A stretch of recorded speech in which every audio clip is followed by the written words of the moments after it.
Hi hello வணக்கம். நான் உங்கள் பைக் டாக்டர் கிருஷ்ணா. இன்றைக்கி ஸ்ப்ளெண்டர் BS6 கஸ்டமர் கொண்டு வந்த கம்ப்ளைண்ட் என்னென்னு பார்த்தீங்கன்னா, வண்டி ஓட்டிகிட்டு போகும்போது டேங்க்கு கீழேருந்து புகை வந்துருச்சுன்னு சொல்லியிருந்தாங்க. கஸ்டமர் கால் பண்ண உடனே நான் என்ன சொன்னேன், வண்டி புகை வந்துருச்சுன்னா நிறுத்திடுங்க, வண்டியை டோ பண்ணி கொண்டு வந்துடுங்க ஷெட்டுக்குன்னு சொல்லியாச்சு. கொண்டு வந்ததுக்கப்புறம் நம்ம என்னன்னு சொல்லிட்டு செக் பண்ணி பார்த்தா தான் தெரியுது, ஏற்கனவே எக்ஸ்ட்ரா ஃபிட்டிங்கில் ஹாரன் மாட்டிருக்காங்க. அந்த ஹாரன் மாட்டின மெக்கானிக் சரியான முறையில் அந்த ஹாரனை மாட்டல. டேப் ஒழுங்கா அடிக்கல. அந்த ஹாரன் பின் எல்லாம் அப்படியே வெளியவே தெரியுது ஓப்பனாவே. ஆல்ரெடி BS6 பார்த்தீங்கன்னா சென்சார் வண்டி. ECMலாம் இருக்குது. இது ஒயர் ஷார்ட் சர்க்யூட் ஆச்சுன்னா ECM, சென்சார் நிறைய செலவு வச்சிடும். அதே மாதிரி ஒயரிங் கிட்ட டோட்டலாக எரிஞ்சிச்சுன்னா குறைஞ்சது ஒரு 5000 இல்லை 6000க்கு மேலே செலவு வந்துடும். அதனால் பார்த்தீங்கன்னா தெரிஞ்ச மெக்கானிக் கிட்ட மட்டும் தயவு செஞ்சு வண்டியை கொண்டு போயிட்டு விடுங்க. தெரியாதவங்ககிட்ட விட்டுட்டு இந்த மாதிரி தவறுலாம் நடந்ததுக்கப்புறம் ஒன்றும் பண்ண முடியாது. யாரையும் குறை சொல்லி ஒன்றும் செய்ய முடியாது.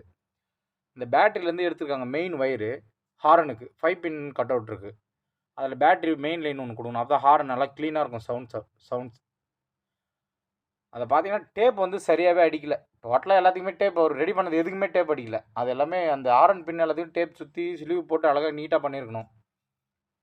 டேப் அடிக்காமல் விட்டதுனால அந்த டேங்க்கில் அது ஷார்ட் சர்க்யூட் ஆகிட்டுருக்கு. இதனால் பார்த்தீங்கன்னா அந்த டேங்க்கில் வர ஃபியூல் கேஜ் ஒர்க் ஆகலைன்னு சொல்லிட்டு சொன்னாங்க இந்த புகை வந்ததுக்கப்புறம். சரி நம்ம என்னன்னு சொல்லிட்டு கழட்டலான்னு சொல்லிட்டு டேங்கை கழட்டத்துக்கு போயிட்டு ஃபியூல் கேஜ் லைனை பார்த்தா தான் தெரியுது, ஃபியூல் கேஜ் ஒயரே சுத்தமாக எர்த்தில் கான்டாக்ட் ஆகிட்டு எரிஞ்சிட்ருக்கு. கஸ்டமர் உயிர் பொழைச்சது அதிர்ஷ்டம் தான் சொல்லலாம் இந்த வண்டியில். அது ECM இது சரிங்களா. அது ஒயரிங் ஃபால்ட் எதனா பெரிய இஷ்யூ வந்துன்னா ECM போயிடுச்சுன்னா ECMலாம் ரேட்டு ஜாஸ்தியாக வரும். வண்டி ஃபயர் ஆகாமல் போயிடுச்சு, அதுவே பெரிய விஷயம் இந்த வண்டியில். டேங்கை கழட்டி உங்களுக்கு காட்டுறேன் பாருங்கள், எந்த அளவுக்கு ஒரு மோசமான நிலைமையில் ஒரு ஒயரிங் பண்ணியிருந்தா இது போன்ற ப்ராப்ளம்லாம் எப்படி வந்திருக்கு பாருங்கள். ஃபியூல் கேஜோட லைன் டோட்டலாக எரிஞ்சிடுச்சு.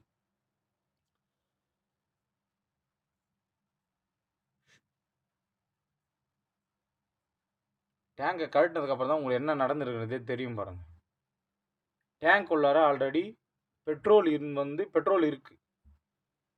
கஸ்டமர் டேங்குக்கு பக்கத்தில் இந்த சீட்டில் தான் உட்காந்து ஓட்டிகிட்டு போவாங்க.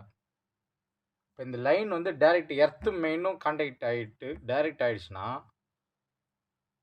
ஃபியூல் கேஜ் ஃபயர் ஆகிறதுக்கு நிறைய வாய்ப்பு இருக்குது.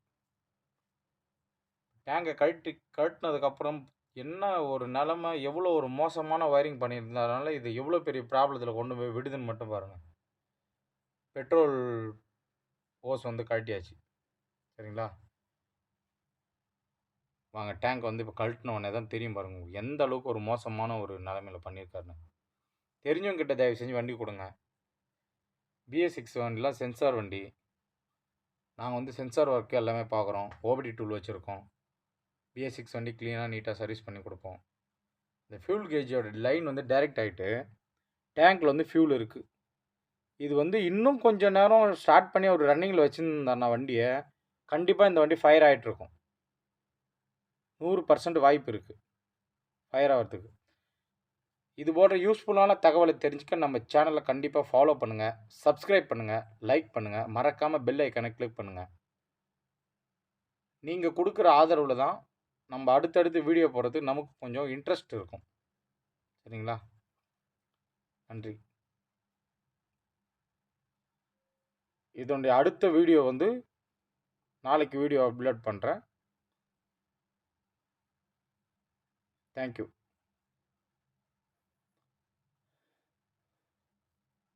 அடுத்த வீடியோக்காக காத்துருங்க. ரெடி பண்ணி முடிச்சுட்டு வீடியோ போடுறேன்.